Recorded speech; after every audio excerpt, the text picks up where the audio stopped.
What's up, Hello, Happy Happy Peeps! Nandito kami ngayon sa Binondo, Manila. So guys, dahil magong umaga dito sa Sarap, diba? Maghanap kami ng kare-kare. Nandito na tayo. Gutom kami ni Cassie.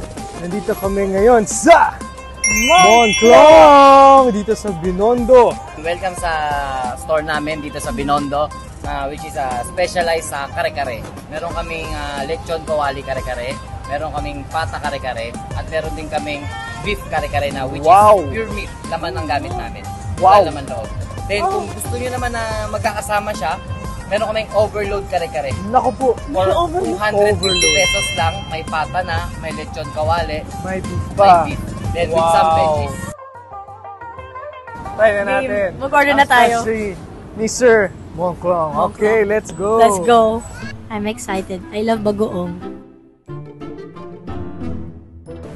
Alright. Ayun! Wow! Overload kare-kare na may... Oh, wow! Ito na guys. Wow! Kare-kare, overload. May pata, may lechon, tsaka may beef. Ayan. Beef. Oh. Wait a minute. Okay. Huwag na tayo mag-usap. Kumain na lang tayo. Oh my goodness. Diba? Perfect. Oh man, sarap. Alam na this. Okay, guys, May take-out na to. Talagang from the bottom of my heart. Bottom of your heart. From the bottom of my From stomach. the bottom of your stomach na din. Sobrang halata.